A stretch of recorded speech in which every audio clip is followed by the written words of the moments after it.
प्यारे भाइयों, जैसा मैं आपको बता रहा था कि आज मैं एक ऐसे वर्ग से जुड़ा हूं जो अपने आप में ये सोच सकते हैं कि हम छोटा व्यवसाय करने वाले सामान्य व्यक्ति हैं। छोटे छोटे व्यवसाय करने को लेकर के आपको प्रधानमंत्री जी की ओर से स्वनिधि योजना के माध्यम से लाभ भी दिया गया है। मेरा आज सौभाग्य है कि ऐसे जो मैंने एक संकल्प किया है अंत्योदय का, कि अंतिम व्यक्ति का उदय होना चाहिए हमारी सारी सरकारी योजनाओं के माध्यम से, उन लोगों से मैं बात कर रहा हूं।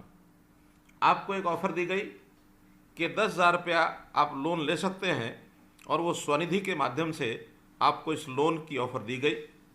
हमारे यहाँ जिन लोगों ने रजिस्टर किया है ऐसे 55,000 लोग हैं जिन्होंने रजिस्टर किया है। उसमें से लगभग 36,000 लोगों को और ये ऋण मिल चुका है। लेकिन मैं ये भी मानता हूँ कि ये संख्या केवल 55,000 ही नहीं होगी, लाख से ऊपर भी संख्या ऐसी जाएगी कि जो शहरों के अंदर अपना छोटा काम करते हैं, कहने को रेडी फड़ी व्यवसाय करते होंगे, कहीं खोमचा लगाते होंगे, लेकिन आप लोग वास्तव में हमारे जो आर्थिक स्थिति है, जो हमारा एक प्रकार का जो बड़ी बड़ी कंपनियां भी काम नहीं कर सकती, वो काम आप कर रहे हैं।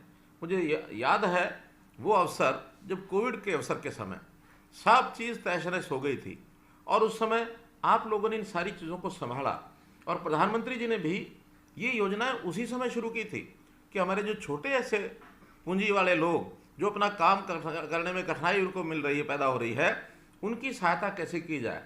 सभी बैंकों को आदेश दिए गए कि ऐसे लोगों के लिए कुछ योजना बनानी चाहिए। स्वनिधि योजना के माध्यम से 10,000 रुपया और एक लोन के रूप में आपको दिया गया। ऐसे 55,000 से ऊपर लोगों ने ऑनलाइन आवेदन किया। 35,000 के लोगों को ये ऋण जो है स्वीकृत हो चुका है। इसमें अभी तक कुल मिलाकर 48 करोड़ रुपया ये बांटा जा चुका है। और इसमें बड़ी बात यह है कि जो इसका ब्याज होता है, भले ही वो कहने को 9% ब्याज है, लेकिन उसमें 7% ब्याज तो केंद्र देता है, 2% हम सरकार की ओर से उसमें डालते हैं। ऐसा 1 करोड़ रुपए से ऊपर की राशि ब्याज की भी साथ में हमने बैंकों को अदा कर दी है। आपको कोई ब्याज नहीं देना है। और इसकी 3 श्रेणियां बनाई गई हैं। जो 10,000 रुपये का ऋण लेकर के इसका भुगतान करता है, किस्तों में वापस देता है, वो 20,000 रुपये का अधिकारी हो जाता है। दूसरी बार 20,000 रुपये लेता है, अगर वो उसको समय से वापस करता है तो 50,000 रुपये का अधिकारी हो जाता है। ऐसे 3 प्रकार की श्रेणियां बनाई हैं। आप अपने काम को धीरे धीरे आगे बढ़ाएं। और मैं तो ये कहना चाहूँगा कि जो छोटा छोटा काम करने वाले जब अपने इस तरीके से काम को बढ़ाने लगते हैं, उनका मानस अच्छा होता है। काम को आगे बढ़ाते हुए जिससे पैसा लिया उसको पैसा देते हैं, अपना बचा हुआ पैसा वो अपने घर में काम करते हैं। धीरे धीरे अवसर मिलते मिलते वो उद्योगपति बन जाता है, बड़ा काम करने लग जाता है। आज बहुत से बड़े बड़े उद्योगपतियों की कहानी है कि उन्होंने छोटे छोटे कारोबार से शुरू किया और आज बड़ी बड़ी कंपनियां बना करके वो आगे बढ़ रहे हैं। कोविड-19 महामारी के समय प्रधानमंत्री जी ने आत्मनिर्भर भारत की बात कही थी। तो ये आत्मनिर्भर भारत अपने आप में तभी संभव है कि हर परिवार वो अपने पैरों पर खड़ा हो जाए, किसी को भी किसी के आगे हाथ फैलाने की आवश्यकता न पड़े। तो इस नाते से ये जो काम है ये बहुत महत्वपूर्ण, आपको एक प्रकार से सहायता ये मिल रही है। आपको शुभकामनाएं हैं। मुझे तो अपना बचपन याद आ रहा है, जब मैं कॉलेज में पढ़ता था, बल्कि स्कूल में पढ़ करके जब निकला, हमारे पिताजी ने कहा कि बेटा सब्जी बेच के आया करो। मैं अपने खेतों से सब्जी लेता था, रोहतक की सब्जी मंडी बेच के आता था, उसके बाद पढ़ाई करने के लिए मैं जाता था। तो काम कोई भी है, कोई छोटा नहीं है। काम अपने हाथ से करना, अपनी शरीर मेहनत से करना, इसके अंदर बहुत आनंद आता है, बहुत खुशी मिलती है। इसलिए आप देश को एक प्रकार से आत्मनिर्भर बनाने के लिए जिस प्रकार का काम कर रहे हैं, ये बहुत सराहनीय काम है। और इसके लिए आगे चल करके यानी हम लोग इसका और विस्तार करेंगे। अभी जो मात्र 56,000 लोगों को हमने जो ऑनलाइन आवेदन मिले हैं, इस स्कीम को और बढ़ा करके हमारा टारगेट भी 1,10,000 लोगों को ये ऋण पहुँचाने का है। तो हम और भी ऋण बांटने के लिए तैयार हैं।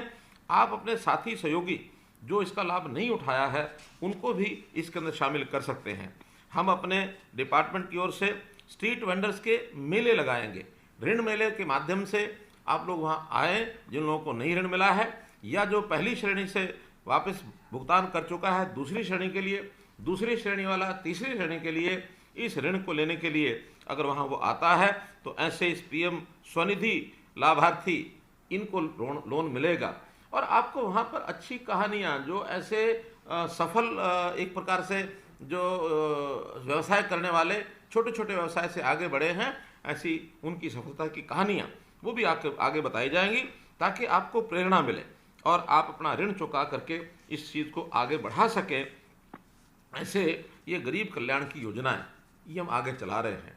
हमने एक और कार्यक्रम भी शुरू किया है, आपको मालूम होगा, परिवार पहचान पत्र। और ये परिवार पहचान पत्र पूरे हरियाणा के अंदर सब परिवारों का डाटा ये हम इकट्ठा कर रहे हैं। हरियाणा में 72 लाख परिवार हैं, 2,87,00,000 की हमारी जनता है। हमने आय के हिसाब से इनको बांटा है। पहला जो एक वर्ग जिसको हम गरीब वर्ग कह सकते हैं, उसकी 1 लाख रुपया साल की आमदन के परिवारों को हमने पहचाना। 7.5 लाख ऐसे परिवार हैं। जब हमने 1,80,000 किया तो ये 29 लाख परिवार हैं।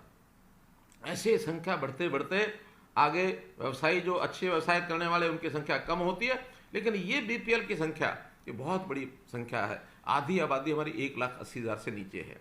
इसी में से एक योजना शुरू की, वो थी मुख्यमंत्री अंत्योदय परिवार उत्थान योजना। मुख्यमंत्री अंत्योदय परिवार उत्थान योजना के अंतर्गत भी जिनकी 1 लाख तक आय है, 7.5 लाख परिवारों को हम एक बार सबको बुलाएंगे। अभी तक लगभग 1.5 लाख लोगों को उसमें से बुलाया जा चुका है।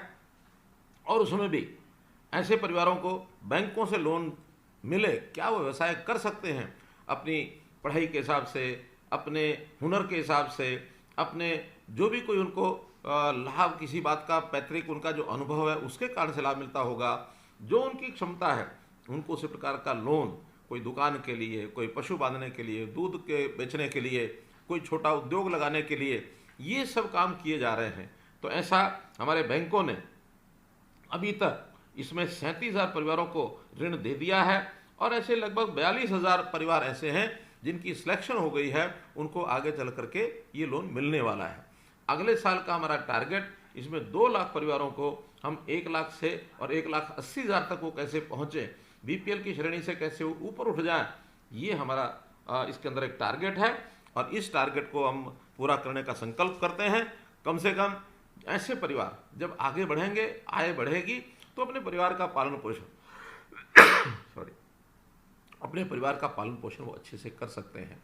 अपने बच्चों की शिक्षा है, उनको किसी प्रकार की उनकी आगे की जो आवश्यकताएं हैं, उनको परिवार के अंदर मानो कोई बीमार हुआ तो उसको इलाज के लिए आवश्यकता पड़ सकती है, या बच्चों को कहीं व्यवसाय कराने के लिए उनकी ट्रेनिंग करानी पड़ सकती है, कोई इन्वेस्टमेंट करना हो वो कर सकते हैं। तो अपने परिवार को संभालते हुए वो सब आगे बढ़ेंगे। उसी श्रेणी में आप भी निश्चित रूप से आते होंगे, क्योंकि जब आपने लोन 10,000 का लिया है, आप छोटा व्यवसाय करते हैं, तो निश्चित रूप से आय आपकी कम होगी। इन सब योजनाओं का लाभ उठाने के लिए आपको आगे आना है। हम तो जल्दी से इस प्रकार के मेले, जो अंत्योदय मेले हैं, फिर से लगाने वाले हैं। अभी तक तो केवल 861 दिन के मेले ये पूरे हुए हैं, लेकिन चौथा चरण इन मेलों का बहुत जल्दी हम जो है इसमें लगाने वाले हैं। और जो ऐसे गरीब परिवार हैं, ऐसे गरीब परिवारों के स्वास्थ्य की चिंता करने के लिए भी प्रधानमंत्री जी ने आयुष्मान भारत योजना चलाई। हमने उसमें भी उस संख्या को बढ़ाने के लिए एक चिरायु योजना और चलाई है, ताकि 1,80,000 रुपये तक की इनकम के सब परिवारों को ये लाभ मिले। ऐसे लगभग 29 लाख, 29.5 लाख परिवार हैं जिनको ये लाभ जो है ये मिलेगा। तो इस प्रकार से हम आपके लिए बहुत कुछ करने के लिए तैयार हैं, क्योंकि आप ही हैं जो अपने परिवार को अपने पैरों पर खड़ा करके आगे बढ़ाने में देश की एक बहुत बड़ी सेवा कर रहे हैं। परिवार आत्मनिर्भर होगा तो स्वाभाविक है हमारा जो देश है, प्रदेश है, वो भी जो है आत्मनिर्भर होंगे। और इसमें आपने करके भी दिखाया है, क्योंकि जैसा हम मानते हैं कोरोना के समय एक प्रकार से हमारी जो आर्थिक स्थिति है, हमारा जो सारा सिस्टम है, वो पटरी से उतर गया था। एक आप ही हैं कि जिन्होंने, भले आप काम तो कहीं फुटपाथ पर ही करते होंगे, लेकिन जब गाड़ी फुटपाथ से उतर जाए तो वापस फुटपाथ पर, पटरी पर चढ़ाने के लिए जो आप जैसे लोग काम कर सकते हैं, वो शायद बड़े बड़े लोग भी काम नहीं कर सकते, इसलिए आपने उसको पटरी पर चढ़ाया। मैं आपको इस अवसर पर अपनी ओर से शुभकामना देता हूं।